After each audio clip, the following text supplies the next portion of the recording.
खुदावंद यीशु मसीह के कादिर और जलाली नाम में आपकी सलामती हो। नाज़रीन, मैं हूँ आपकी होस्ट कुलसूम इमैनुअल और आप देख रहे हैं बी द लाइट टेलीविज़न। और आज हम हमारे सितारे की खूबसूरत नशिस्त में आपके साथ दोबारा हाज़िर खिदमत हैं। और आज हमारे साथ जो शख्सियत यहाँ पर बराजमान है, उनसे हम आपको मिलवाते हैं। हमारे साथ हैं जनाब नोएल एजाज साहब। सर, बहुत बहुत शुक्रिया आपका। Thank you. सर, आपका ताल्लुक़ जिस तरह से पीपल्स पार्टी से भी है, फिर आप एक अपनी जो मसीही ऑर्गेनाइजेशन है सोशल वर्क के लिहाज से, वो भी आपकी अपनी है, उसके आप चेयरमैन हैं। नाज़रीन, मसीही अंजुमन मसीही जवानान जी। और ये खूबसूरत आपने जो तंजीम का आगाज़ किया है, ये अपने मसीही लोगों के लिए है, क्योंकि सब लोग बिखरे हुए हैं ना, और उनके हक़ूक़ के लिए कोशिश तो यही है कि अपने लोगों को हम किसी तरीके से इकट्ठा कर सकें। सही।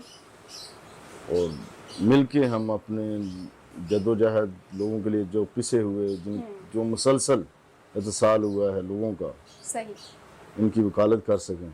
सही। सर, ये बताइए कि सोशल वर्क के लिए आपने कैसे टाइम निकाला? क्या ये आपकी आपने बचपन से प्लान किया था, या जिस तरफ को आपने जब लोगों के हालात देखे तो आपने सोचा मुझे ये काम करना चाहिए? कैसे आया आप इस सोशलिज्म की तरफ?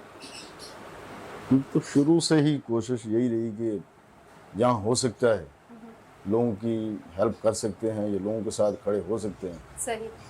ऐसा ऐसा ज़िंदगी में बढ़ती गई, चीज़ें मैच्योर होती गई, और आज माशरे में कोशिश है कि कोई किरदार अदा कर दें। आमीन। बस यही कोशिश है कि हम अपने लोगों को इकट्ठा करें, लोगों की आवाज़ बन सकें, क्योंकि जो हाल है जी। और मौजूदा पाकिस्तान में जो सिस्टम है,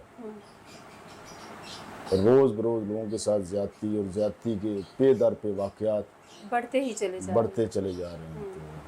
तो इसमें कोशिश ये है कि हम अपना किरदार अदा करें और सब मिलके किरदार अदा करें, क्योंकि हम सबका फ़र्ज़ है।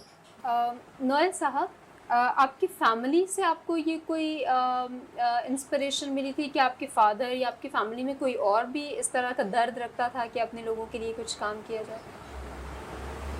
वालिद साहब थे। वालिद साहब जो हो सकता था अपनी फैमिली में या आस पड़ोस को जितनी हो सकता था कोशिश करते थे लोगों के साथ खड़े, उनकी हेल्प करने की। जी जी। तो वहीं वालिद साहब का इंतकाल हुए को 22 साल हो गए। सही। तो उन्हीं से इंप्रेशन मिली, और समझने के स्कूल कॉलेज से ही हम कोशिश यही थी कि हम अपने लोगों का दर्द बांट सकें। और एक स्टार्ट में जब सोशल लाइफ में कदम रखा, या माशरे में हमने कदम रखा, तो मैंने एक शेर लिखा, और बल्कि शेर किसी का है कि मुझे तालीम दी है फितरत ने बचपन से, कोई रोए तो आंसू पूछ देना अपने दामन से। और यही कोशिश रही है। और उसके बाद शहर कराची के हालात बुरे से बुरे ही होते जा रहे हैं। दुरुस्त कहा आपने। सही। अच्छा, नोएल साहब, आप ये बताइए कि जो आपने एक मसीही तंजीम बनाई है, अंजुमन मसीही जवानान, तो इसका नाम आपने खुद ही सोचा था? क्योंकि बड़ा खूबसूरत नाम है कि अंजुमन भी है और मसीही नौजवान भी हैं, और सब लोग एक नाम मैंने खुद नाम तजवीज़ किया था। सही। और फिर इसमें दोस्त मिलते गए, और अंजुमन मसीही जवानान के प्लेटफार्म से ही पाकिस्तान में जो रोज़ केसेस होते हैं, काफ़ी सारे केसों में हमने कोशिश की कि लोगों को इंसाफ दिलाने की। कहीं कामयाबी मिली, कहीं नाकाम रहे। सही।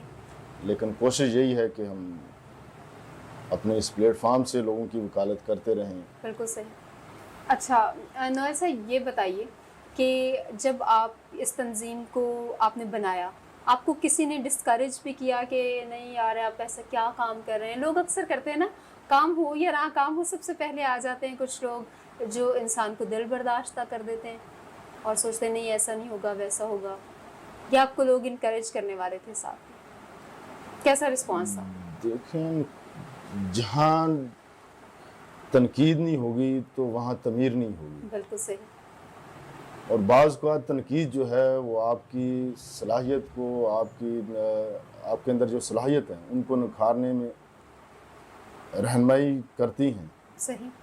और जहाँ मैं समझता हूँ कि तनकीद ना हो और सब अच्छे का राग लापें, तो वहाँ चीज़ें मेरा ख्याल है कि वो मुनाफिकत ही होती है क्योंकि सब अच्छा तो मुनाफिकत की कहीं तरफ भी नहीं जाती हैं, और होता। आप बिल्कुल सही। पस्ती की तरफ जाते हो, नीचे की तरफ ही जाओगे, आप कभी माशरे के सामने बाहर नहीं आओगे। सही, क्योंकि अगर हम मुआशरे की बुराई को देखकर भी अनदेखा कर देंगे और कहेंगे सब अच्छा है, तो इसका मतलब है कि सब खराब ही है, क्योंकि फिर हम खुद कहने वाले ही खराब हैं क्योंकि झूठ बोल रहे हैं। बिल्कुल। तो सर, ये जो आपकी तंजीम है, इन इसके मेन मकासद क्या हैं, ख़ास गोल्स जो हैं वो क्या हैं? आपने क्या सोच कर के हम ये काम करेंगे, या आप जो भी चीज़ आपके सामने आती है करते हैं, या कुछ ख़ास मंशूर है, क्या मकसद है इसका? मंशूर सिर्फ हमारा यही है कि जहाँ कहीं भी हमारे लोगों के साथ कुछ ज़्यादती हो, तो हमारे लोग जो हैं, अनमन मसीही जवानान के लोग जो हैं, सही। लोग अपने लोगों के साथ खड़े हों और अपने लोगों के वकील बने। और जहाँ कहीं कोई भी डिस्क्रिमिनेशन का केस हो, यहाँ तासब हो किसी मतलब अदारे में, किसी फर्म में, तो हम कोशिश हमारी यही कि हमारे लोग वहाँ अपने लोगों की, जो मिnority के लोग हैं, क्रिश्चियन लोग हैं, उनके डिफेंडर बन के खड़े हैं। सही। अच्छा नोएल साहब, जिस तरह हम आजकल पाकिस्तान में माइनॉरिटीज़ की सिचुएशन देख रहे हैं, आप उससे मुतमईन हैं? हम पाकिस्तान में देखिए, कायदे आज़म ने कहा कि स्टेट जो है उसका लोगों के मज़हब से कोई ताल्लुक़ नहीं है, आप अपने मंदिर में, आप अपनी इबादत गाहों में, मस्जिद में जाने के लिए आज़ाद हैं। हमें वो आज़ादी मिल रही है? आप क्या समझते हैं? आज़ादी देखें, आज़ादी के बहुत सारे चीज़ें होती हैं, आज़ाद इंसान को या आज़ाद किसी भी चीज़ को आज़ाद, आप शेर को सोने के पिंजरे में बंद करके तो आप बोलो उसको रोज़ एक हिरन का बच्चा दो या ताज़ा हिरन दो, तो बोलो आप आज़ाद हो, आप बड़े, तो ऐसा नहीं हो सकता। नहीं हो सकता। सांस लेना सिर्फ आज़ादी नहीं है, बिल्कुल सही। सांस लेने को अगर आज़ादी कहें तो पिंजरों में कैद जानवरों को आप आज़ादी कहेंगे? आज़ादी कहेंगे। बिल्कुल सही। सही, ठीक है। नौल साहब, अभी आपने बड़ी खूबसूरत मिसाल दी परिंदों वाली।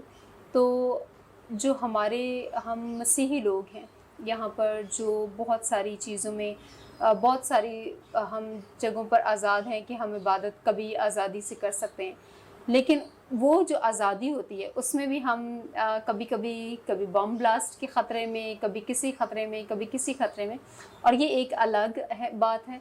और यानी किसी न किसी तरीके से हैरेसमेंट की, फोर्स कन्वर्जन की, न कोई परेशानी की तलवार हमारे सरों पर लटकती ही रहती है।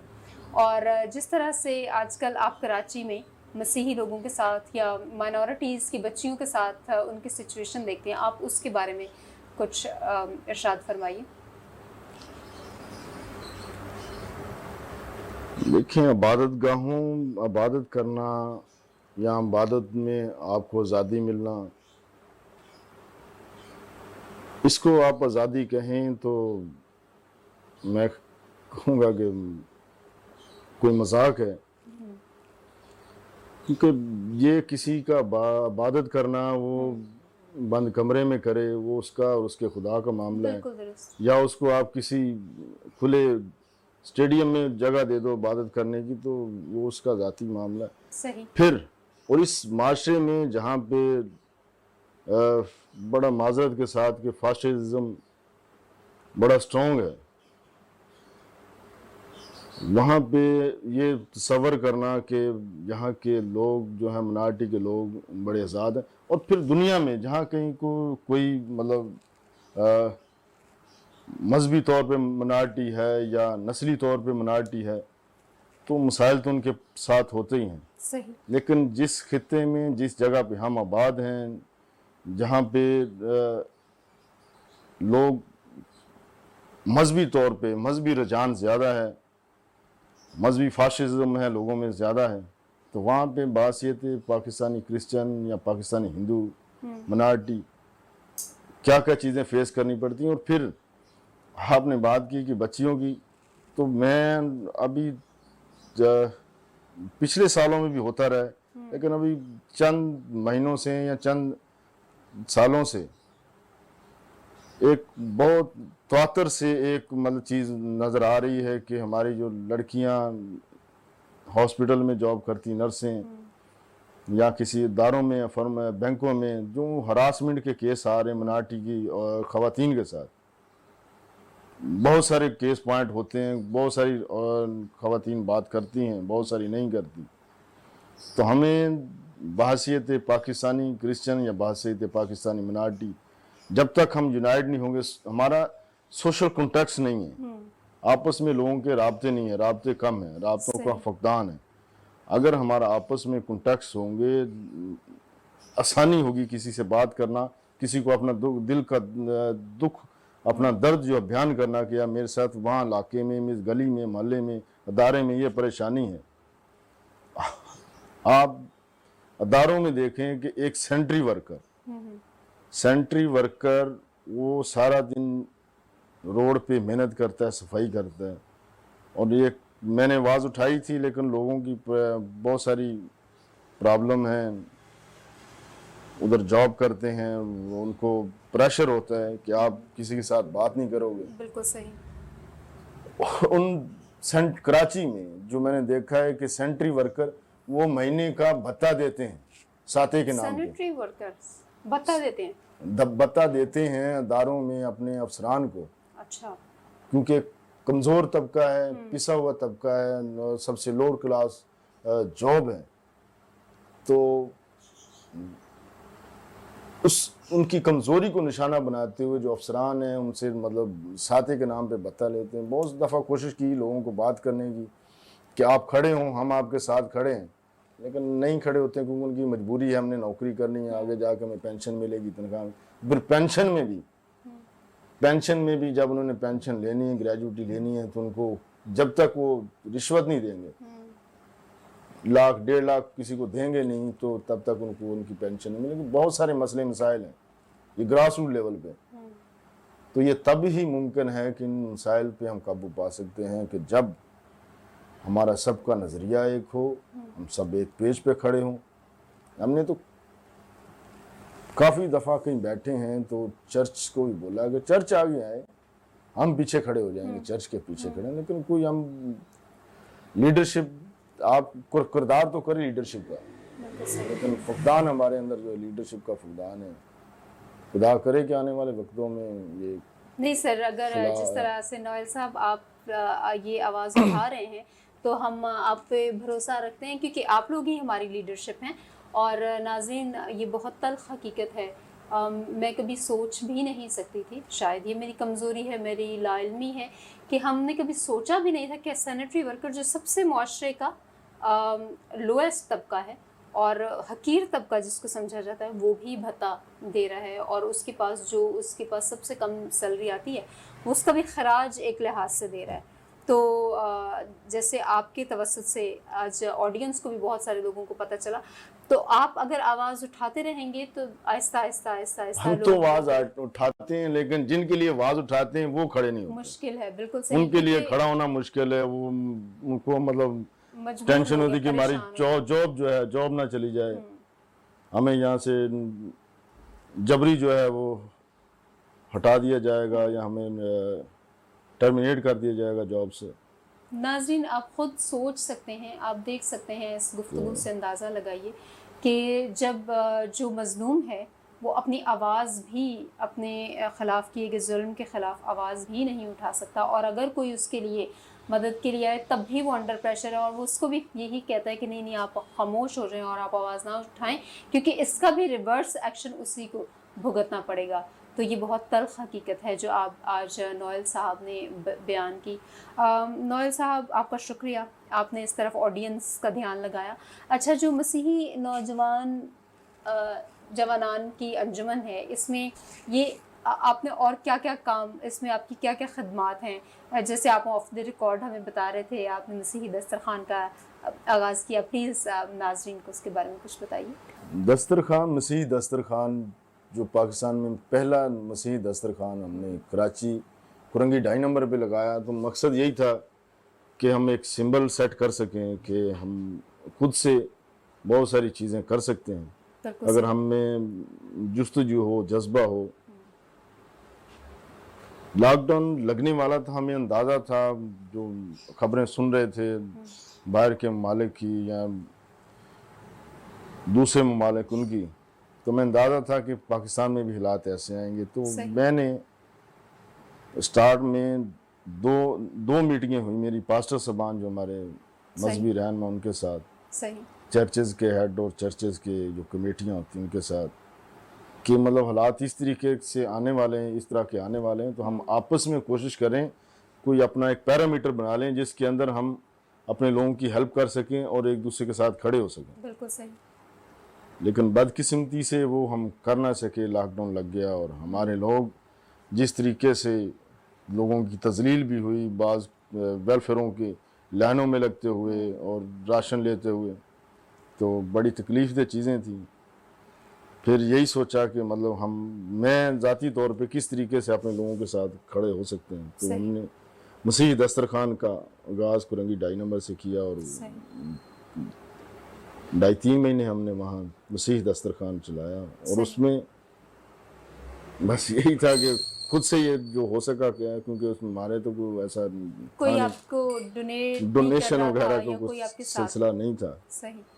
अगर लोग खड़े होते तो चलिए उम्मीद फिर। है, कोशिश तो है कि नेक्स्ट अभी खुदा ने अगर हिम्मत दी तो दोबारा से इसको इस सिलसिले को स्टार्ट करेंगे सही। कि मसीह दस्तरखान को, मसीह के नाम को, ताकि जलाल दे सकें। आमीन। सही। तो नोएल साहब जैसे कह रहे हैं कि हमारे साथ ज़्यादा लोगों ने नहीं दिया, लेकिन जो हमसे हो पड़ा, तो आपने शायद वो मिसाल सुनी होगी, अंग्रेज़ी की मिसाल है कि self done is well done. तो जो आपने आपकाज महाकाज, तो आपने जो काम किया है अच्छा किया है, बेहतरीन किया है, और उससे बेहतर तो कोई काम हो ही नहीं सकता। और जो सोशल एक्टिविस्ट होता है उसका काम होता है आवाज़ उठाना और लोगों को एक प्लेटफॉर्म पे लेके आना, जो कि आप कोशिश कर रहे हैं, और हमारी दुआएं आपके साथ हैं, और हम उम्मीद रखते हैं कि ये सिलसिला आहिस्ता आहिस्ता आगे बढ़ता चला जाएगा। अच्छा नोएल साहब, जैसे आपका ताल्लुक़ है एक सियासी पार्टी से, पाकिस्तान पीपल्स पार्टी से, तो जब किसी सोशल एक्टिविस्ट का ताल्लुक़ किसी सियासी पार्टी से होता है तो आवाम की उम्मीद थोड़ी और भी बढ़ जाती है। ऐसा होता है, लोग आपके पास आते हों या नोएल साहब ऐसा करवा दें, ये करवा दें, वो करवा दें, क्योंकि आपको पता है कि हमारे लोगों की अनएम्प्लॉयमेंट, हैरेसमेंट, फोर्स कन्वर्जन, बेरोज़गारी, कोविड, बहुत सारे प्रॉब्लम्स हैं। फिर कोविड के दौरान सेफ्टी किट्स के प्रोविज़न, बहुत सारी चीज़ें उस वक्त थी, तो आपसे लोगों की उम्मीद बहुत ज़्यादा बढ़ गई। उस वक्त आपको कितनी मुश्किलात का सामना करना पड़ा या पार्टी ने आपका साथ दिया? मुश्किलात तो ज़ाहिर सी बात है, कोई भी काम जो है उसमें कुछ ना कुछ मुश्किल तो आती हैं, दुरुस्त। लेकिन इंसान साबित कदमी से ही मंजिलें तय करता है। सही। और हमने भी जो हो सका किया, राशन में जहाँ तक हो सका था अपने लोगों के साथ खड़े हुए, राशन उनको प्रोवाइड किया जिन जिन इलाकों में गवर्नमेंट के तवसत से, क्योंकि पीपल्स पार्टी की सिंध में गवर्नमेंट है, जी जी। तो गवर्नमेंट के तवसत से सही। और ख़ुद से दोस्तों से मिलकर।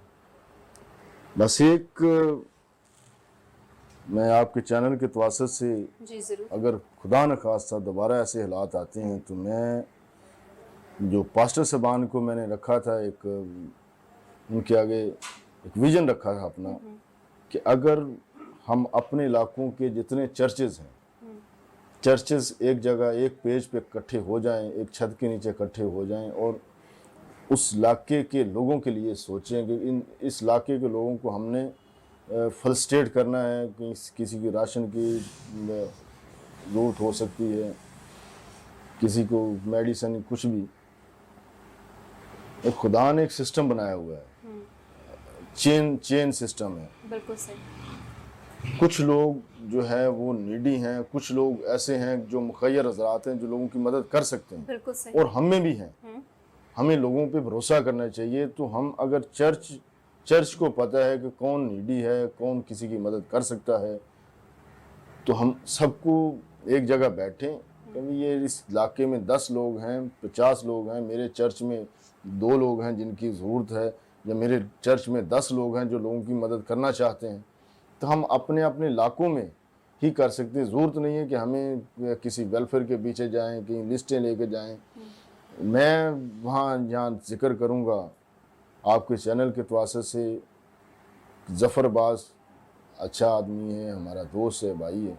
सही। उसने बड़ी मदद की कराची के लोगों की। जेडीसी का दावा कि कराची के 40,000 मसीह ख़ानदानों को मैंने राशन दिया, जी। वो हो सकता है अपनी जगह सही हो, क्योंकि उसके पास 40,000 लोगों की लिस्टें गई, हमने प्रोवाइड की, हमारे लोगों ने प्रोवाइड की, चर्चेज ने प्रोवाइड की। लेकिन मेरे पास जो इतलात हैं कि 4,500 राशन जो क्रिश्चियन घरों में गया जेडीसी की तरफ से, चर्चेज के थ्रू या किसी वेलफेयर के थ्रू, तो 4,500 के करीब राशन। ये आप चर्चेस के थ्रू की भी बात कर रहे हैं कि ऐसा नहीं है कि क्योंकि मतलब टोटल जो जेडीसी से क्रिश्चियन खानदान को राशन गया, लेकिन आज वो क्लेम करते हैं 40,000 का, तो वो कर सकते हैं क्योंकि हम वहां पे गए अपनी लिस्टें लेके। अगर ऐसा ना होता, हम लिस्टें लेके वहां ना पहुंचते, ना जाती, तो आज मतलब जिस तरीके से हमारा खुली खुली है चर्चेस की, हमारा चर्च का सिस्टम आम आदमी के सामने फेल नज़र आया कि मतलब जिस तरीके से हमें एक दावा था कि चर्चेस बहुत स्ट्रॉन्ग हैं, कैथोलिक चर्च है, चर्च ऑफ पाकिस्तान है, सलेशन आर्मी, जो बड़े इदारे हैं ये, तो बड़े स्ट्रॉन्ग हैं, लेकिन हम मतलब अपने लोगों की हेल्प नहीं कर सके। तो ये हमारा जो भरम था गैर अक़वाम में लोगों में, तो वो भरम भी हमारा ख़त्म हो गया, टूट गया। जो अपनों पे भरोसा था वो भी ख़त्म हो गया।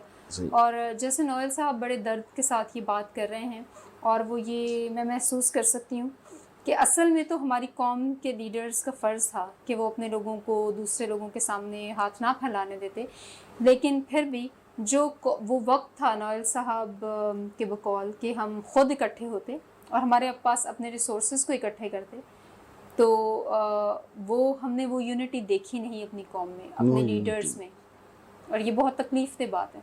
ये तकलीफ दे देखें, अभी भी आरजू केस हमारे तो हर जब भी कोई सान्या हुआ, कोई चीज़ हुई है, लोग निकले हैं, लोग निकलते हैं लेकिन बदकिस्मती से हमारे पास यूनिटी नहीं है, कोई प्लेटफॉर्म नहीं है कि हम उस पर दावा कर सके कि हम सारे एक पेज पे खड़े हैं। बिल्कुल सही।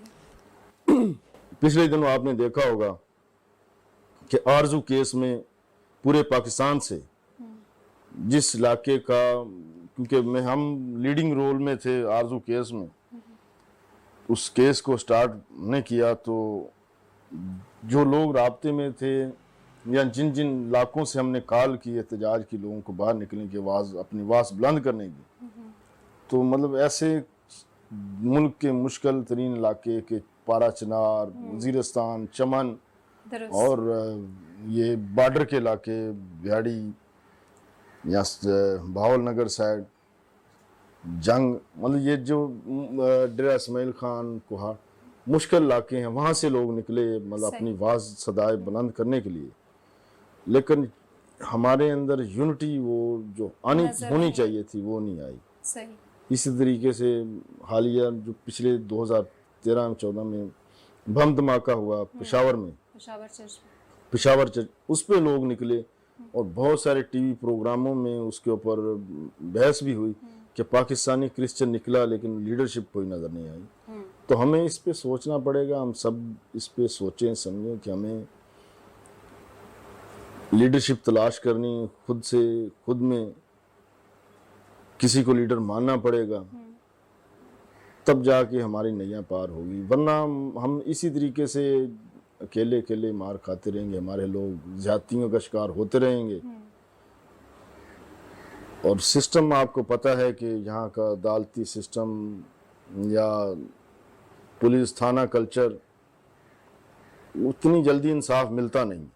FIR ही दर्ज नहीं होती आपकी अगर हमारे लोगों की, तो जल्द अज जल्द जब तक कोई बहुत भारी सोर्स ना लगाए जाएं, और हमारे लोग, आपको पता है, आप ज़्यादा बेहतर जानते हैं कि आप लोग जब तक आप लोग जिनके ऊपर जुल्म हो रहा होता है वो इन लोगों को फ़ोन पे फ़ोन करते हैं, जब ये लोग पहुंचते हैं तब जाके कहीं एफआईआर बड़ी मुश्किल से। बड़ा मुश्किल ये तो अलमिया है कि वो जो मैं अक्सर कहीं बैठते हैं किसी मतलब अदारों में या कहीं अपर क्लास मीटिंग में कहीं बैठते हैं सही। तो हमेशा शिकवा यही रहा है या और यही कोशिश रही है कि खुदारा इस थाना कल्चर को हम बेहतर कर सकें। एक तो प्रॉपर लोग एजुकेट नहीं है, थाने में लोगों को पता नहीं कि कौन से जुर्म पे कौन सी सेक्शन लगेगी, ओहो, और फिर कानून दानों को डले डले डले जो करके केसों को उलझाया जाता है कि लोगों की एफआईआर नहीं काटी जाती। लोगों को जब डिले होगी, एफआईआर डिले होगी, तो उसी तरीके से उनको इंसाफ के हसूल के लिए भी मुश्किलात पेश आएंगी। दुरुस्त। बर वक्त एफआईआर काटी जाएगी तो हो सकता है कि कहीं ना कहीं वो चीज़ें क्रू जो हैं वो आसानी हो, शायद जो है मिलना आसान हो, सही लेकिन जब एफआईआरें डिले होती हैं तो मुश्किलात आगे बढ़ती हैं। सही। नोएल साहब, जिस तरह से आप बातचीत कर रहे हैं, बहुत ज़्यादा आप अपना टाइम स्पेंड करते हैं। आप हमने महसूस किया, नाज़रीन ने भी महसूस किया कि आप ख़ासे लीडरशिप से नाला हैं, और तो क्योंकि हम महसूस कर सकते हैं ये ग्राउंड रियलिटी है और हम सब ये फेस कर रहे हैं। ये बताइए कि आप इस सारे सोशल वर्क के अलावा ज़रिए मौश क्या है, घर को किस तरह चलाते हैं? क्योंकि इसमें तो बंदे को वक्त और पैसा लगाना ही पड़ता है, इससे कुछ अर्निंग तो नहीं होती। आपका कोई ज़रिए मौश क्या है? प्रॉपर्टी का काम है। प्रॉपर्टी का काम करते हैं, सही। जी। तो उसको और सोशल वर्क को मैनेज कर लेते हैं आसानी से, बस क्योंकि ये आपका दिल का जज्बा है। बहुत खिदमत सारी करना। चीज़ें जो हैं बाज़ औक़ात मजबूरी से करनी पड़ती हैं सही, इंसान को, दुरुस्त। कि हमें वो पेशन है, ये जो है ज़रूरत है, तो बिल्कुल सही। दोनों को ठीक है। मैनेज करना पड़ता है। अच्छा, तो नोएल साहब, हमने बहुत सारी ऐसी बातें की जो तल्ख़ हकीकतें हैं, और दिल दुखता है ऐसी सारी बातें सुनकर, सोचकर। क्या डिमांड करते हैं आप अपनी कौम से? क्या अपील है कि लीडरशिप कैसे सामने आएगी? किस तरह से हम ट्रस्ट करें? एक बात मैं एक आम इंसान होते हुए ये कहूँगी कि हमने देखा लोग हमारे ही अपने ही इश्यूज़ पर सियासत करते हुए नज़र आएंगे आपको। राशन डिस्ट्रीब्यूशन हो, फोर्स कन्वर्शन के मामलात हों, कानून साजी हो, आप देखेंगे कि अपने ही लोग बैठ के उसका गलत फ़ायदा भी उठा रहे होते हैं। आप किस तरह से इन सारी चीज़ों को सजेस्ट करते हैं कि बेहतर हो सकती हैं? देखिए, ये बड़ी तलख़ हकीकत है जो आपने बात की कि अपने लोग अपने ही इश्यूज़ पे सियासत कर रहे होते हैं और देखिए मफादाती टोले हर जगह मौजूद होते हैं, बिल्कुल सही। हर माशरे में, हर हर ख़ानदान मज़हब में, में, इवन हाँ। के हर ख़ानदान में, बिल्कुल सही, फैमिली में, मोहल्ले में, हर जगह होते हैं। बिल्कुल सही। लेकिन हमें सबको अलग अलग करना पड़ेगा, समझना पड़ेगा। अब दुनिया चांद पे बल्कि मरीख पे जो है ना वो घर बसाने की कोशिश कर रहे हैं, तो हमें बिल्कुल सही। पहचानना होगा अपने अंदर जो काली भेड़ें हैं, बड़ी माजरत के साथ हमारे अंदर, हमारे घरों में, हमारे माशरे में जो काली भेड़ें, उनको हमें पहचानना होगा कि कौन जो है हमारे हक हमें दिलवा सकते हैं और कौन जो है हमारी हक तलफी कर रहे हैं। सही। क्योंकि ऐसा तो नहीं कि मतलब आपके 70 सालों में आपके पास कोई लोग अच्छे नहीं थे। नहीं, बिल्कुल दुरुस्त है आपकी बात। लोग अच्छे थे, लेकिन हो सकता है ऐसा हुआ होगा कि किसी अच्छे लोगों को उन कुव्वतों ने आगे आने नहीं दिया जो मतलब आपका एहतसाल करना चाहती या करवाती रही हैं। सही। उन कुव्वतों ने आगे आने नहीं दिया। बहुत सारे नाम रहे हैं, लोगों ने अपनी खिदमात दी हैं क्रिश्चियन कम्युनिटी में, मिनारिटीज़ में। जी, और कोई एक नाम तो नहीं है? एक नाम तो नहीं है। बिल्कुल सही। नाज़रीन, आप प्रोग्राम देख रहे हैं हमारे सितारे, और आज हम नोएल साहब से बातचीत कर रहे हैं और बड़ी संजीदा किस्म की गुफ्तगू हो रही है। हमारे माशरे के बहुत दर्दनाक पहलुओं पर बातचीत हो रही है। बातचीत को जारी रखेंगे। मिलते हैं एक छोटे से ब्रेक के बाद।